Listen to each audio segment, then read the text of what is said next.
ಈಗಾಗಲೇ ತಮಗೆ ಗೊತ್ತಿದೆ ಸರ್ಫೆಕ್ಸಿ ಆ್ಯಕ್ಟಲ್ಲಿ ರೈತರನ್ನ ಹರಾಜು ಮಾಡ್ತಕ್ಕಂಥ ಕಾರ್ಯಕ್ರಮ ಬ್ಯಾಂಕ್ನವರು ಪ್ರತಿಷ್ಠೆಯಾಗಿ ತಗೊಂಡಿದ್ದಾರೆ.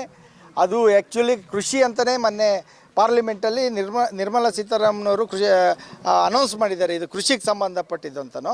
ಅದನ್ನು ನಾವು ಬೆಳೆಗಾರರ ಸಂಘದಿಂದ ಅದನ್ನು ಹೋರಾಟ ಮಾಡ್ತಿದ್ದೀವಿ, ಅದನ್ನು ಕೃಷಿಗೆ ತರಬೇಕು ಅಂತ. ಅಷ್ಟರ ಒಳಗಡೆ ಈ ಕಾಯ್ದೆನ ಸೊಬಗಿಟ್ಕೊಂಡು ಕೆಲವು ಬ್ಯಾಂಕು, ಅದರಲ್ಲೂ ಕೆನರಾ ಬ್ಯಾಂಕು, ಅದರಲ್ಲಿ ಕೆಲವು ಅಧಿಕಾರಿಗಳು ಕೆಲವು ಅಧಿಕಾರಿಗಳು, ಎಲ್ಲರೂ ಅಂತ ನಾನು ಹೇಳಲ್ಲ, ಅವರು ಬ್ರೋಕರೇಜ್ ಮಾಡಿ ಟೋಟಲ್ ಎಲ್ಲಿ ದುಡ್ಡು ಜಾಸ್ತಿ ಇದ್ದು ನ್ಯಾಷನಲ್ ಬ್ಯಾಂಕಲ್ಲಿ ಯಾರು FD ಇಟ್ಟಿರ್ತಾರೆ ಅವ್ರನ್ನ ಕಾಂಟ್ಯಾಕ್ಟ್ ಮಾಡಿ ಇಲ್ಲಿ 2 ಲಕ್ಷ ಕೊಟ್ಟಿರೋಂಥ ಬ್ಯಾಂಕ್ನವ್ರ ಫೈನಾನ್ಸಿಗೆ 15 ಲಕ್ಷಕ್ಕೆ ಹರಾಜು ಮಾಡಿ 40-60 ಲಕ್ಷ ರೂಪಾಯಿ ಅಂತ ಜಾಗಗಳನ್ನ ಅವರಿಗೆ ತಲೆ ಹೇಳ್ಕೊಡೋಂಥ ಕೆಲಸ ಈ ಬ್ಯಾಂಕ್ ಅಧಿಕಾರಿಗಳು ಮತ್ತು ಇಲ್ಲಿಯ ಬ್ರೋಕರು, ಸ್ಥಳೀಯ ಬ್ರೋಕರ್ಗಳು ಮಾಡ್ತಿದ್ದಾರೆ. ಇದು ಯಾವುದೇ ಕಾರಣಕ್ಕೂ ಒಬ್ಬ ರೈತನದು ನಾವು ಹರಾಜಾಗಕ್ಕೆ ಬಿಡೋದಿಲ್ಲ, ಉಗ್ರವಾಗಿ ಹೋರಾಟ ಮಾಡ್ತೀವಿ.